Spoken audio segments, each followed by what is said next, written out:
درس الاخذ بالزینۃ عند اداء الصلاۃ، سورۃ الاعراف، تفسیر ابن کثیر۔ الحمد للہ رب العالمین، والصلاة والسلام علی اشرف الانبیاء وسید المرسلین سیدنا محمد وعلی آلہ واصحابہ اجمعین۔ اللہم صل علی سیدنا محمد وعلی آل سیدنا محمد کما صلیت علی ابراہیم وعلی آل ابراہیم فی العالمین انک حمید مجید۔ اعوذ باللہ من الشیطان الرجیم، بسم اللہ الرحمن الرحیم۔ یا بنی آدم خذوا زینتکم عند کل مسجد وَكُلُوا وَاشْرَبُوا وَلَا تُسْرِفُوا إِنَّهُ لَا يُحِبُّ الْمُسْرِفِينَ۔ قال المؤلف والمفسر رحمہ اللہ تعالی أدام النفع بعلومه وعلومكم في الدارين آمين إلى أن قال وقوله تبارك وتعالى وكلوا واشربوا ولا تسرفوا۔ قال بعض السلف جمع الله الطب كله في نصف آية وكلوا واشربوا ولا تسرفوا۔ تو بعض مفسرین اور علماء نے فرمایا کہ اللہ نے ساری طب کا خلاصہ جو ہے اس چھوٹی سی آیت میں بیان فرما دیا ہے کہ کھاؤ پیو لیکن زیادتی نہ کرو۔ تو جب آدمی اس چیز پر عمل پیرا ہوتا ہے تو الحمدللہ ہمیشہ صحت سے رہتا ہے۔ بلکہ بعض بزرگوں نے تو یہ تک بھی ارشاد فرمایا ہے کہ اپنے معدے اور پیٹ کو 3 حصوں میں تقسیم کرو، ایک حصہ کھانے کے لیے ہو، ایک حصہ پانی کے لیے ہو اور ایک حصہ خالی رہے۔ تو وہ ایک حصہ جو خالی رہتا ہے اس سے نظام ہوا اور تنفس جو ہے وہ صحیح رہتا ہے۔ اسی طرح بزرگوں نے یہ بھی فرمایا ہے کہ جب آدمی دوپہر کا کھانا کھاتا ہے تغدا تمدا، اس کے بعد سو جانا چاہیے۔ اس کو اسلام سنت کے مطابق کہتے ہیں قیلولہ، دن کے کھانے کے بعد لیٹنا۔ نیند ضروری نہیں ہوتی، مقصد ہے کہ بس لیٹ جاؤ 10 منٹ 15 منٹ آدھا گھنٹہ جتنا یعنی نیند آ جائے اچھی بات ہے، لیکن نہ آئے ضروری نہیں ہے کہ نیند آئے۔ اور اسی طرح تعشا تمشا، وہ کہتے ہیں کہ جب رات کی روٹی کھاؤ تو اس کے بعد ضرور چلو، تو اس سے تمہارا نظام صحت جو ہے وہ ہمیشہ برقرار رہتا ہے۔ بہت سارے اللہ والوں نے لکھا ہے کہ اگر ہم اپنی زندگی کو اسلامی طرز میں ڈھال لیں تو بڑی بڑی بیماریوں سے بھی بچ جائیں گے اور بڑی بڑی پریشانیوں سے بچ جائیں گے۔ اسلام ہمیں حکم دیتا ہے کہ اچھا لباس پہنو، صفائی اختیار کرو، مسواک کرو، خوشبو لگاؤ، اپنے زیر ناف بال صاف کرو، بغلوں کو صاف کرو، ناخن کاٹا کرو، اور اسی طرح 5 وقت کی نماز جو ہے سکون سے ادا کرو۔ رمضان کا مہینہ فرض روزے ہیں وہ رکھو، اس کے بعد 6 روزے ہیں تو وہ سنت ہیں، وہ چاہے اکٹھے رکھو چاہے الگ الگ کر کے رکھو۔ اسی طرح ہر سوموار اور جمعرات کا روزہ جو ہے یہ بھی سنت ہے، تو ہفتے میں 2 دن یہ ہو گئے۔ اور اسی طرح لیالی البیض 13 14 15 3 روزے وہ ہو گئے۔ تو یعنی آپ اندازہ کریں کہ 2 روزے ہفتے میں یعنی مہینے میں 8 ہو گئے، اور وہ مہینے میں 3 ہو گئے، 9 10 11 روزے ہو گئے۔ تو اگر ان پہ عمل کرے اور کھانے پینے میں کھائیں پئیں لیکن زیادتی نہ کریں، حد سے زیادہ نہ کریں، اور جتنا ہو سکے سادہ غذا کھائیں، تو الحمدللہ اگر ان چیزوں پر ہم عمل کر لینا تو اللہ تبارک و تعالیٰ کی رحمت سے صحت عافیت، نہ کسی ڈائٹنگ کی ضرورت پڑے گی، نہ کہیں جم میں جانے کی ضرورت پڑے گی، اور نہ ہمیں جا کر کوئی ایکسرسائز کرنے پڑیں گے۔ اسلام کے حکم پہ عمل، ثواب کا ثواب اور صحت کی صحت۔ تو اس لیے علماء نے فرمایا ہے کہ اللہ نے جو حکم فرمائے ہیں وہ ہمارے لیے ہدایت بھی ہیں، صحت بھی ہیں، عفت بھی ہیں، عافیت بھی ہیں۔ اب اسی طرح دیکھو نا جی، مرد ہو یا عورت، اگر اس نے کبھی گناہ نہیں کیا، زنا نہیں کیا، انشاءاللہ اس کو کبھی ایڈز کی بیماری اور کبھی صداع کی بیماری اور کبھی گندی بیماریاں نہیں لگیں گی، کیونکہ اس نے گناہ کیا ہی نہیں، اپنی قوت کو غلط جگہ استعمال ہی نہیں کیا۔ اور اسی طریقے سے انسان جو ہے اگر زبان سے گندی بات نہ کرے، کبھی لڑائی نہیں ہوگی، کبھی جھگڑا نہیں ہوگا، آدمی محبت سے جواب دے، محبت سے بات کرے، بڑے کا احترام کرے، چھوٹے پہ شفقت کرے۔ اس کو بھی حضور نے فرما دیا کہ من لم یرحم صغیرنا ولم یوقر کبیرنا ولیس منا، جو اپنے سے چھوٹے پہ رحم نہ کرے اور بڑے کی توقیر اور عزت نہ کرے، اس کا میری جماعت سے کوئی تعلق نہیں۔ تو یہ ساری ہدایات ہیں اور ہدایات الہیہ ہیں، اور بواسطہ سیدنا محمد مصطفیٰ صلی اللہ علیہ وعلا آلہ و اصحابہ وسلم تسلیما کثیرا کثیرا ہمیں ملی ہے۔ شرط یہ ہے کہ ہم عمل کریں۔ وقال البخاری رحمہ اللہ تعالی قال ابن عباس قل ما شئت والبس ما شئت ما اخطأت کا خصلتان صرف و مخیلۃ۔ حضرت ابن عباس فرماتے ہیں جو چاہو کھاؤ، جو چاہو پہنو، بس دو باتوں کا خیال رکھنا، ایک اسراف نہ ہو اور دوسرا تکبر نہ ہو، ورنہ ہر چیز کا اللہ نے ہمیں یعنی اجازت دی ہے، کھانے کی بھی، پہننے کی بھی، پہننے کی بھی، لیکن اس میں ریا نہ ہو کہ میں لوگوں کو دکھاؤں، یا تکبر اور غرور نہ ہو کہ لوگوں پر میں اپنی بڑائی کا اظہار کروں۔ تو اگر یہ نہ ہو تو پھر جو مرضی ہے استعمال کر۔ میں نے عرض کیا تھا نا کہ بڑے بڑے ائمہ کرام جو ہیں انہوں نے بھی ہزاروں روپے کا لباس پہنا ہے، بلکہ ایک صحیح روایت میں ہے کہ حضور پاک نے ایک دفعہ ایک چادر جو ہے وہ 1000 درہم، اس زمانے میں 1000 درہم 1400 سال پہلے، آج اس کی کیا قیمت ہوگی؟ آج تو 1 لاکھ سے بھی بڑھ گیا، لیکن آپ نے استعمال فرمائی، ورنہ عام طور پر حضور سادہ لباس پہنے۔ اچھا، کبھی کبھی حضور صلی اللہ علیہ وسلم پھٹ جائے تو ٹاکی بھی لگا لیتے تھے، کبھی جوتا ٹوٹ جائے تو اس کو بھی جوڑ لیتے تھے، اور کبھی اعلیٰ لباس بھی پہنتے تھے۔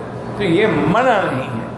امام مالک جیسے میں نے عرض کیا تھا کہ 360 جوڑے ان کا ایک شاگرد تھا جو حضرت کے لیے ہر سال بناتا تھا، سردیوں کے بھی گرمی۔ حضرت جو جوڑا ایک دن پہنتے تھے اس کو دوسرے دن کبھی نہیں پہنتے، اور وہ فوراً صدقہ کر دیتے تھے، کسی طالب العلم کو دے دیتے۔ اور حضرت امام مالک رحمۃ اللہ علیہ کے ادب کا یہ عالم تھا کہ اگر کوئی آدمی دروازے پہ آتا اور فرماتے کہ بھئی کیسے آنا ہوا، انہوں نے کہا جی مسئلہ پوچھنا ہے، تو کھڑے کھڑے بتا دیتے۔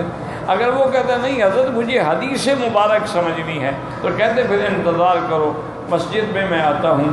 تو حضرت اپنے کپڑے پہنتے، پگڑی سر پہ رکھتے، خوشبو لگاتے، اور آ کے اونچے مقام پہ بیٹھتے، اور پھر اس سے کہتے کہ ہاں بھائی پوچھے کون سی حدیث پوچھنا چاہتے۔ تو لہٰذا حدیث پاک پڑھنے کے لیے بھی اور قرآن پاک پڑھنے کے لیے بھی آداب ہیں کہ آپ کا بدن پاک ہو، آپ کا لباس پاک ہو، وہ جگہ پاک ہو، قرآن اونچی جگہ پہ رکھا جائے، اور پورے تدبر اور تفکر کے ساتھ قرآن کی تلاوت کریں، اور اسی طرح حدیث پاک کی پورے تدبر اور ادب کے ساتھ تلاوت کریں، کیونکہ علماء نے فرمایا ہے کہ قرآن جو ہے یہ اللہ کا کلام ہے، تو جب آدمی قرآن پڑھتا ہے تو وہ اللہ سے باتیں کر رہا ہے، اور حدیث مبارک جو ہے وہ حضور صلی اللہ علیہ وسلم کا کلام ہے، تو جب حدیث مبارک پڑھتا ہے تو گویا حضور پاک سے بات کر رہا ہے۔ تو اس لیے آدمی کو انتہائی ادب اختیار کرنا چاہیے۔ وقال ابن جریر حدثنا محمد بن عبد الاعلی قال حدثنا محمد بن مسعود عن معمر ابن طاووس نبی عن عباس رضی اللہ تعالی عنہ قال احل اللہ الاکل والشرب ما لم یکن صرفا او وخیلۃ۔ حضرت ابن عباس نے فرمایا کہ اللہ نے ہمارے لیے کھانا پینا سب حلال کر دیا، یہ بس شرط یہ ہے کہ اسراف بھی نہ ہو اور اس کے اندر تکبر بھی نہ ہو، دکھلاوا بھی نہ ہو۔ وقال امام احمد حدثنا بحث قال حدثنا حمام بن قتادہ عن ابن شعیب عن ابی عن جدہ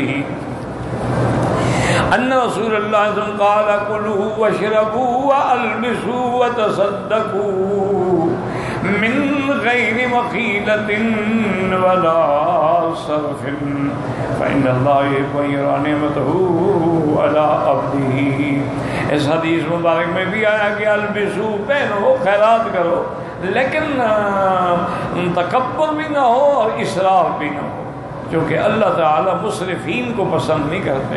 ان المبذرین کانوا اخوان الشیاطین، جو اپنے پیسوں کو لٹاتے ہیں وہ شیاطین کے بھائی ہیں۔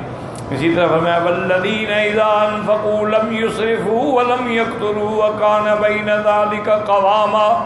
مومن کی صفت یہ ہے کہ جب خرچ کرتا ہے نہ اسراف کرتا ہے اور نہ بخیلی کرتا ہے، بلکہ اعتدال کے ساتھ چلتا ہے، وہ آدمی ہمیشہ الحمدللہ ثم الحمدللہ کامیاب رہتا ہے اور کبھی کسی کے آگے ذلیل نہیں ہوتا ہے۔ اللہ یہ بھی محبوب رکھتی ہیں کہ یرا نعمتہ علی عبدہ، کہ اللہ نے اپنے بندوں کو جو نعمت دی ہے تو وہ اس کے بدن پر بھی تو نظر آئے۔ جب اللہ نے تمہیں نعمت دی ہے تم اچھا لباس پہن سکتے ہو اور اچھے کپڑے رکھ سکتے ہو، اچھی جگہ، اچھا گھر، اچھا مکان، کوئی منع نہیں ہے شریعت میں۔ منع یہ ہے کہ تکبر نہ کرو، اکڑو نہیں، اور دوسروں کو روب ڈالنے کے لیے نہیں، دکھلاوے کے لیے نہیں، اللہ کی نعمتوں کا اظہار کرنے کے لیے۔ بالکل جو اما بنعمت ربک فحدث۔ ورواه النسائی ابن ماجہ من حدیث قتادہ عمرو بن شعیب عن النبی عن جدہ عن النبی صلی اللہ علیہ وسلم قال کلوا وتصدقوا والبسوا فی غیر اسراف ولا بخیلۃ۔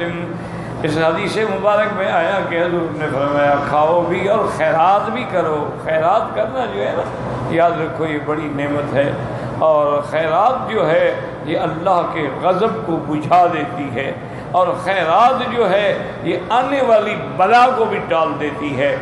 اور خیرات کے لیے ضروری نہیں ہوتا کہ تم لاکھوں خرچ کرو، اللہ نے 1 ریال کی توفیق دی ہے وہی خیرات کرو، اللہ نے تمہیں آدھے ریال کی توفیق دی ہے وہی خیرات کرو۔ اللہ تبارک و تعالیٰ نے تمہیں یہ بھی نہیں دیا کسی بھائی کو پانی پلا دو، اللہ تبارک و تعالیٰ نے یہ بھی توفیق کسی نابینا کو راستہ پار کرا دو، کسی بوڑھے کا ہاتھ پکڑ کے اس کی مدد کر دو، یہ سب خیرات ہے، سب صدقہ ہے۔ حتیٰ کہ التبسم فی وجہ اخی، کہ بھائی مسلمان کو دیکھ کر مسکرا کر بھی لو، خوش ہو کر بھی لو، تاکہ اس کو سرور پہنچے، خوشی پہنچے، یہ بھی صدقہ ہے، اللہ اس کو بھی صدقے میں شمار کرتے۔ تو اس لیے ہمیشہ ہر لحاظ سے آدمی کو خیال رکھنا چاہیے۔ باقی کوئی منع نہیں ہے کہ تم اچھی نعمتیں، اچھی چیزیں جو ہیں وہ نہ کھائیں۔ وقال الامام احمد حدثنا ابو المغیرہ قال حدثنا سلیمان بن سلیم الکلبی حدثنا یحییٰ بن جابر الطائی سمعت المقدام ابن معدی کرب الکندی قال سمعت رسول اللہ صلی اللہ علیہ وسلم یقول ما بلا ابن آدم بیاش شرا من بطنه حسب ابن آدم اقلات یقمن صلبه فإن كان فائلا لا محالة وثلث لطعامه وثلث لشرابه وثلث لنفسه۔ اس حدیث مبارک میں آتے فرماتے ہیں کہ حضور پاک نے فرمایا کہ ابن آدم اپنے ظرف کو، اپنے بطن کو شر سے نہ بھرے۔ ابن آدم کو بس اتنی کافی ہے قوت لا یموت کہ وہ اس کی کمر یعنی قائم رہے، صحت قائم رہے، اور اگر زیادہ بھی کھانا چاہتا ہے تو منع نہیں ہے، لیکن اس کے لیے یہ ہونا چاہیے کہ سلسل طعامہ، ایک حصہ جو ہے اس کے کھانے کے لیے اور ایک حصہ پانی کے لیے اور ایک حصہ جو ہے اس کے سانس آنے جانے کے لیے۔ یعنی تم کھانا کھاؤ اس لیے کہ زندگی اچھی گزرے، یہ نہیں کہ زندہ اس لیے رہو کہ کھانا کھانا ہے، کیونکہ اگر یہی بات ہو تو پھر تو جانور افضل ہیں، وہ تو ہم سے زیادہ کھانا کھاتے ہیں، وہ تو ہم سے زیادہ گھاس کھا جاتے ہیں۔ حضرت نانوتوی رحمۃ اللہ علیہ کا ایک اس دور میں ایک بہت بڑا پادری تھا، اس سے مناظرہ تھا، اور دو شرائط مناظرہ طے کرنے کے لیے حضرت نے اپنے 3 شاگردوں کو بھیجا کہ بھئی مناظرے کے شرائط جو ہیں، ایک اصول ہوتا ہے کہ مناظرے سے پہلے شرائط لکھے جاتے کہ مناظرہ، موضوع مناظرہ کیا ہوگا، کتنا ٹائم ایک مناظر بولے گا، کون کون سی کتابیں پیش کی جائیں گی اور کون کون سی کتابیں پیش نہیں کی جائیں گی، یہ سارے شرائط۔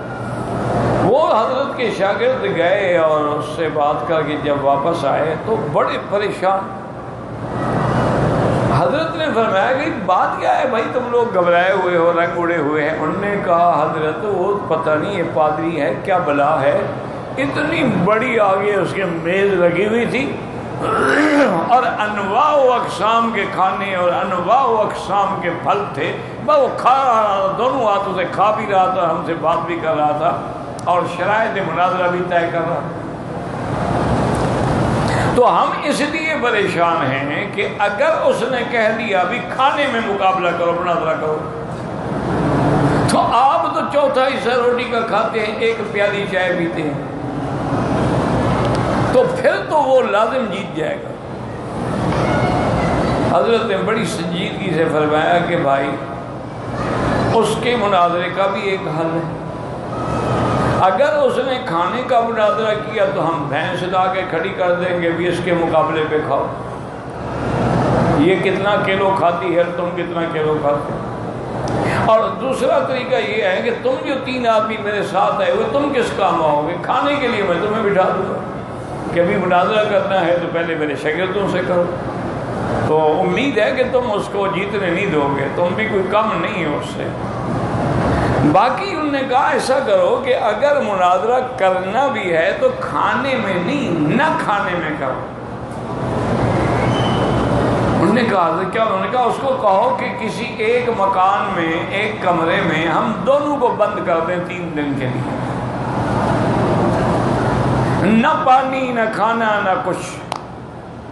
اگر 3 دن کے کھانا نہ کھانے سے جس آدمی کی طبیعت پہ کوئی اثر بھی نہ پڑے وہ جیت گیا، اور جو آدمی مر رہا وہ مر گیا، تو نہ کھانے میں مناظرہ ہو کہ نہ کھانا صفت ملکیت ہے، کھانا جو ہے وہ تو صفت حیوان ہے، میں حیوان تو نہیں ہوں، میں انسان ہوں۔ اگر مقابلہ کرنا ہے تو اس طرح کھانا، وہ کہاں جو آدمی اتنا کھانے والا ہو وہ کبھی یہ بات مان سکتا ہے؟ وہ ایک دفعہ حضرت توسوی مناظرہ کر رہے تھے مولوی اسماعیل سے، اور مولوی اسماعیل بڑا شرارتی تھا اور بھاگ جاتا، تو حضرت نے بھی ایک تجویز رکھی، انہوں نے کہا کہ بھئی یہ علاقے والے جو لوگ آئے ہوئے ہیں نا، مولوی اسماعیل کو اور مجھے بھی مکان کی چھت پہ چڑھا دو، سیدھی سیڑھی ہٹا دو، اور تاکہ یہ بھاگ نہ دے، تو بھاگ جاتا ہے، تو مناظرہ کیسے ہو جب ایک آدمی درمیان میں بھاگ جائے؟ نہ یہ اتر سکے گا نہ میں اس کو بھاگنے دوں گا، اور میں تو خود نہیں بھاگتا الحمدللہ، پہلے بھی کبھی نہیں بھاگا تو اب بھی نہیں بھاگوں گا۔ تب اس کو کہا، انہوں نے کہا کہ نہیں میں تو ایسی قید میں بیٹھ کے مناظرہ نہیں کر سکتا۔ تو بہرحال کہنے کا مقصد یہ کہ اللہ نے ہمیں کھانے پینے سے منع نہیں کیا، اچھا لباس پہننے سے منع نہیں کیا، اپنے گھر کو اچھا صاف ستھرا رکھنے سے منع نہیں کیا، اپنے گھر والوں کو اچھا لباس، اچھی چیز اپنی طاقت کے مطابق دینے سے منع نہیں کیا ہے۔ منع ہے اسراف، منع ہے فضول خرچی، منع ہے لوگوں پر تکبر اور بڑائی کا اظہار کرنا، وہ حرام ہے، وہ ناجائز ہے، یا منع ہے وہ چیزیں جو اللہ نے حرام کی ہیں وہ آدمی نہ کھائے۔ اور اس کے بعد فرماتی ہیں کہ رواه النسائی والترمذی والترمذی عن یحییٰ بن جابر وقال الترمذی حسن وفي نسخة حسن صحيح وقال الحافظ ابو يعلى الموصلي في مسنده حدثنا سعيد بن عبد العزيز قال حدثنا بقية عن يوسف بن ابي كثير عن نوح بن زكوان عن الحسن عن انس بن مالك رضي الله تعالى عنه قال قال رسول الله صلى الله عليه وسلم ان من الصرف ان تاكل كل مشتهيت۔ حضور نے فرمایا یہ بھی اسراف ہے کہ جو چاہے طبیعت بس کھاؤ، جو مانگے کھاؤ، یہ بھی اسراف ہے۔ ایسا نہیں ہونا چاہیے، پھر بندہ نفس کے تابع ہو گیا نا۔ رواه الدارقطني في اللفظ وقال هذا حديث غريب تفرد به بقية وقال سليمان الذين يطوفون بالبيت أراة يحرمون عليهم البدء كما أقاموا في الموسم۔ حضرت سدی رحمۃ اللہ علیہ فرماتے ہیں کہ جاہلیت میں جو لوگ اللہ کے گھر کا ننگا طواف کرتے تھے تو وہ حج کے لیے جتنے دن رہتے تھے نا تو کوئی گھی والی اور کوئی چکنائی والی چیز نہیں کھاتے تھے، کوئی بس سوکھی موکی چیز کھا لیتے تھے۔ اس لیے اللہ نے فرمایا کہ اللہ نے کھانا تو منع نہیں کیا ہے، اللہ نے حکم دیا ہے کلوا واشربوا لا تسرفوا فی التحریم، یعنی حرام کے اندر اسراف نہ کرو۔ وقال مجاہد امرهم ان یاکلوا ویشربوا مما رزقهم اللہ، اللہ نے جو دیا ہے کھائیں اور پئیں، اس میں کوئی حرج نہیں۔ وقال عبد الرحمن لا تسرفوا ولا تاكلوا حراما ذلك الاسراف، ہاں حرام چیزیں نہ کھاؤ، حرام پر اپنے پیسے نہ لگاؤ، وہ اسراف ہے۔ جیسے کہ حضرت سیدنا معاویہ رضی اللہ تعالی عنہ نے جب وہ خلیفہ بن گئے اور حضرت حسن رضی اللہ عنہ نے ان کے ہاتھ میں بیعت کر لی تو اکثر حضرت کو وہ ہدایہ بھیجتے تھے۔ ایک دفعہ انہوں نے 1,00,000 درہم بھیجا، اور خود اندازہ کر سکتے ہو کہ 1,00,000 درہم کی کیا طاقت ہوگی 1400 سال پہلے۔ یہ تو ہمیں والد صاحب نے کہا تھا کہ 60 روپے سے ہم حج پڑھتے تھے، 60 روپے سے۔ کراچی آئے، ہوائی بحری جہاز کی ٹکٹ بھی خریدی، مکہ آئے، جدہ آئے، حج کیا، واپس گئے، 60 روپے خرچے۔ آج تو لاکھوں خرچے۔ اور ساتھ خادم کو یہ بھی کہا اور رکا بھی لکھا کہ حضرت یہ خالص ہدیہ ہے، نہ یہ زکوٰۃ ہے نہ صدقات ہے۔ میں جانتا ہوں کہ آل رسول پہ صدقات و زکوٰۃ دینا اور کھانا استعمال کرنا حرام ہے، یہ خالص ہدیہ ہے اور میں نے آپ کی ذات کے لیے بھیجا ہے۔ اور خادم کو کہا کہ تم وہاں 1 دن 2 دن رہنا، دیکھنا کہ حضرت حسن کرتے کیا ہے۔ صبح کی نماز کے بعد حضرت کی خدمت میں خادم نے ہدیہ بھی اور خط بھی پیش کیا۔ حضرت نے اسی وقت اپنے غلاموں سے کہا کہ بھئی جتنے مدینے پاک کے غریب اور فقیر سب کو بلاؤ۔ سارے آ گئے اور حضرت چلا رہے ہیں اور دے رہے ہیں اور دے رہے ہیں اور دے رہے ہیں، کسی کو 100، کسی کو 50، کسی کو 200۔ یعنی دوپہر سے پہلے جب حضرت اٹھے تو چھٹک کے دیکھا کہ کوئی پیسہ تو نہیں بچا، سب خیرات۔ خادم نے آ کے حضرت امیر معاویہ کو بتلایا کہ حضرت کا تو یہ، انہوں نے کہا مجھے پتہ تھا وہ یہی کرے گا، یہ آل رسول ہے، یہ ابن علی ہے، یہ شبیہ نبی ہے، یہ بطن فاطمہ کا مولود ہے، ان کے ہاتھ بس خیر ہی خیر ہے۔ لیکن حضرت معاویہ نے پھر بھی خط لکھا، بڑے تھے نا، انہوں نے پھر بھی خط لکھا کہ حضرت یہ تو اچھی بات نہیں کہ 1,00,000 بھیجو اور اسی وقت سارے کا سارا چلا دیے، یہ تو اسراف ہے۔ تو حضرت حسن نے لکھا کہ امیر معاویہ لا اسراف فی الخیر، خیر کے کام میں اسراف نہیں ہوتا، اسراف وہ ہوتا ہے جو پیسہ تم حرام پر لگا رہے ہو، وہ اسراف ہے، خیر میں کیا اسراف ہے۔ اسی طرح سیدہ عائشہ صدیقہ بنت الصدیق رضی اللہ عنہا کی خدمت میں بھی عبداللہ ابن الزبیر نے 1,00,000 بھیجا درہم ہدیہ۔ بی بی صاحبہ نے تمام مدینے کی فقراء عورتوں کو بلایا اور چلاتی رہیں اور چلاتی رہیں اور چلاتی رہیں، اور عصر کے بعد تک سارا پیسہ ختم ہو گیا۔ بی بی عائشہ روزے کے ساتھ تھی، اب افطار کے وقت جو ہے آپ کی خادمہ بریرہ نے سوکھی روٹی اور زیتون کا تیل اور زیتون کے اچار کے چند دانے رکھے، اور ساتھ ہی عرض کیا کہ امہات المومنین اگر آپ 2، 4، 5 درہم ہمیں بھی دے دیتی تو ہم بھی 1، 2 دن گوشت کھا لیتے۔ تو فرمایا بیوی تم نے یاد نہیں کرایا، مجھے تو یاد ہی نہیں کہ ہم نے بھی کھانا ہے۔ یہ عالم تھا۔ اللہ تبارک و تعالی ان کے اتباع کرنے کی اور ان سے محبت کرنے کی ہمیں توفیق عطا فرمائے۔ اللہ والوں کو اس چیز کا یاد رکھیں قطعاً فکر ہی نہیں ہوتا، قطعاً جو اللہ دیتا ہے بس وہ پھر آگے دیتے ہیں، کہتے ہیں اللہ نے بھیجا اسی لیے۔ اللہ اکبر، اللہ کی شان ہے۔ ہمیں والدین بھی ماشاءاللہ اہل علم، اولیاء اللہ، بزرگ ملے، استاذ بھی ہمیں ایک سے ایک اعلیٰ ملا۔ ہم نالائق تھے ہم سے کہ فیض سے کچھ حاصل نہ کر سکتے۔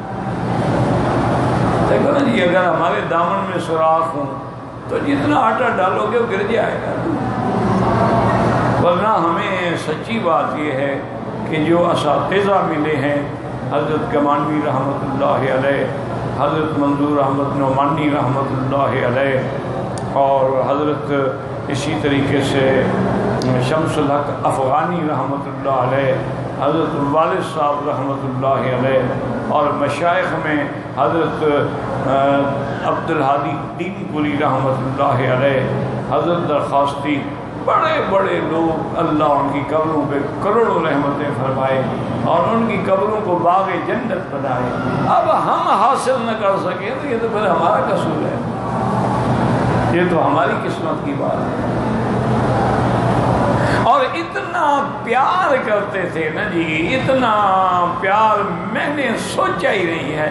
ہم جب گمانی میں پڑھتے تھے نا، جنگل تھا اور اتنا بڑا مچھر تھا، اتنا اللہ معاف کرے، اللہ معاف کرے۔ حضرت حافظ اللہ وسائے مرحوم دیر غازی خان والے آئے جلسے پہ، تو رات کو جلسہ ختم ہو گیا، سوئے ہوئے تھے، تو آدھی رات کو وہاں سے زور زور سے پکارے، بھئی مولوی مکی تمہارا کیا حال ہے؟ مجھے تو مچھر نمرود سمجھ کے کھا رہا ہے بدبخت۔ بہت بڑے مزاحیہ تھے، اللہ اس کی قبر پہ کروڑوں رحمتیں فرمائے۔ بہت بڑا خطیب، بہت بڑا عالم، اور اللہ نے آواز میں اتنا درد دیا تھا، سوز دیا تھا کہ کسی کی طاقت نہیں کہ ان کی تقریر یا مجمع میں اٹھ کے چلا جائے۔ ہم نے یہ بھی دیکھا محرم میں حضرت تقریر فرما رہے تھے، سامنے شیعہ جلوس نکال کے تادیہ لا رہے تھے، ان حضرت کی آواز بڑی، انہوں نے تادیہ وہیں رکھ دیا اور حضرت کی تقریر سنتے رہے، تادیہ شادیہ کیا۔ اتنا جادو بیان انسان تھا، اللہ اس کی قبر پہ کروڑوں رحمتیں فرمائے۔ کہتے مجھے تو نمرود سمجھ کے وہ کاٹ رہا ہے، تمہارا کیا حال ہے؟ میں نے کہا حضرت میرے ساتھ کوئی دوستی تو نہیں ہے ان کی۔ کہتے کوئی حل ہے؟ میں نے کہا حل تو ہے۔ کہتے کیا حل ہے؟ نہر کے کنارے ہم سوئے ہوئے۔ میں نے کہا آپ کو رسی باندھ دیتے ہیں اور نہر میں لٹکا دیتے ہیں، پانی میں بیٹھے رہو گے تو مچھر نہیں کاٹیں۔ کہتے ہیں نہیں ایک دم شرارتی آدمی، رسی چھوڑ دو گے میں بیچارہ معذور آدمی، میں پتہ نہیں کہاں چلا جاؤں۔ تو یہ دور تھا، وہ لوگ چلے گئے، انا للہ و انا الیہ راجعون، اولئک آبائی فجئنی بمثلہم۔ اللہ عالم یقین کریں کہ وہ صادقین کا ایک ٹولہ تھا، وہ چلا گیا۔ اتنے مخلص لوگ تھے کہ آپ سوچ نہیں سکتے ہیں۔ وہ مولوی لقمان صاحب ہمیشہ کہتے تھے مکی صاحب گل گئے گلشن گئے، باقی دھتورے رہ گئے، وہ کہتے وہ تو چلے گئے، باقی کہتے آپ جیسے ہمارے جیسے رہ گئے۔ انا للہ و انا الیہ راجعون، ولا نقول الا لا حول ولا قوة الا باللہ العلی العظیم۔ رمضان کا مہینہ ہوتا تھا، اتنی چینک تھی، اتنی ہوگی، اس میں حضرت چائے بنا کے اس کے اوپر کپڑا رکھ کے اوپر اپنے گھٹنا مبارک رکھ کے بیٹھتے تھے اور ٹھنڈی نہ ہو جائے نا۔ تو اب جناب ہم 10 آدمی، کبھی 20 آدمی، کبھی 30 آدمی ساری میں ہوتے تھے، اپنے ہاتھ سے پیالی بھر کے دیتے جاتے تھے، سارے بندے ختم ہو جاتے، چائے نہیں ختم ہوتی۔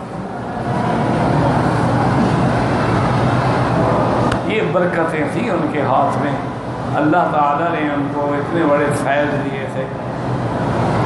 تو مجھے جب تہجد کے لیے گزرتے نا تو میں سویا ہوا تھا تو پھر ایسا ایسا کہ بھائی فقیرو اس کو جگانا نہیں، سونے دو، اس کو جگا دو گے تو نیند خراب ہو جائے گی، یہ کہتے جا رہے۔ میں نے کہا حضرت اٹھا تو دیا، باقی کیا کہا؟ میں تو روک رہا تھا کہ نہ اٹھائے۔ میں نے کہا اور کیسے اٹھایا جاتا ہے؟ آپ جو کہہ رہے تھے، آپ کی آواز سن کے استاد کی کون سو سکتا ہے؟ میں جلدی جلدی اٹھ گیا، کہتے میں تو روک رہا تھا کہ کوئی اور آپ کو نہ اٹھائے۔ میں نے کہا جی آپ روک نہیں رہے تھے، مجھے اٹھا رہے تھے۔ اچھا فقیر یہ سب جائز ٹھیک ہے، یہ لوگ اللہم اغفرہم وارحمہم وتجاوز عنہم وادخلہم فی الفردوس الاعلی۔ یا اللہ ہمیں کسی نے ایک لفظ بھی پڑھایا ہے تو اس کی قبر کو جنت بنا دے۔ یا اللہ ہمارے اساتذہ پر، ہمارے مشائخ پر، ہمارے محسنوں پر، ہمارے مہربانوں پر، ہم پر احسان کرنے والوں پر اپنی کروڑوں رحمتیں عطا۔ یا اللہ ہم ان کا کوئی حق ادا نہیں کر سکتے، ہم ان کا کوئی بدل نہیں دے سکتے ہیں، ماں سوائے اس کے کہ ان کے لیے دعا کریں۔ اور یہ ان کے لیے دعا بھی ہمارے فائدے کے لیے ہے کہ جب تم اللہ والوں کے لیے دعا کرتے ہو نا، اللہ کی رحمت جوش میں آ جائے کہ اچھا میرے بندے کے لیے دعا کر رہے ہو، چلو جاؤ تمہارے گناہ میں نے معاف کر۔ یہ فلسفہ ہے بزرگوں کی مزاروں پہ جا کے دعا کرنے کا۔ یہ نہیں کہ بزرگوں سے مانگو، نہیں، ان کے لیے دعا مانگو کہ اللہ ان کی قبروں کو نور سے بھر دے، اللہ ان کی قبروں کو جنت الفردوس کی ٹھنڈی ہوائیں نصیب فرما دے، اللہ ان کو راحت تامہ نصیب۔ جب تم اللہ والے کے لیے دعا کرتے ہو تو اللہ کی رحمت جوش میں آ جاتی۔ اچھا میرے بندے کے لیے مانگ رہے ہو، جاؤ تمہارا کام ہم کر دیتے۔ یہ نہیں ہوتا کہ اس سے مانگو، وہ تو شرک ہے۔ اگر صاحب مزار سے مانگو گے وہ تو شرک ہے، اس کے لیے مانگو۔ یہی حضور نے ہمیں فلسفہ سکھایا نا کہ ہر نماز کے بعد یہ دعا پڑھو کہ اللہم رب هذه الدعوة التامة والصلاة القائمة آت محمد الوسیلة وابعثه مقاما محمودا۔ ہر اذان کے بعد میرے لیے یہ مقام وسیلہ طلب کیا کرو۔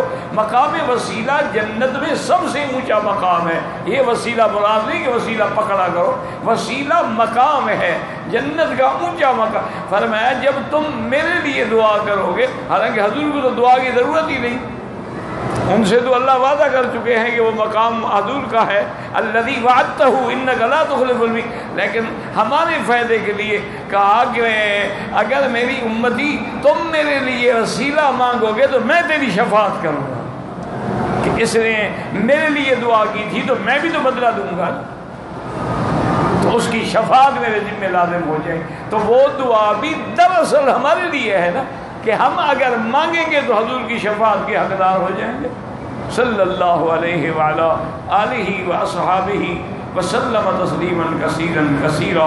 تو اصل میں یہ دعا کیا کریں۔ اور ایک دفعہ سیدہ عائشہ صدیقہ نے محبت میں آگے کہا اطال اللہ عمرک یا رسول اللہ، اللہ آپ کی عمر دراز کرے۔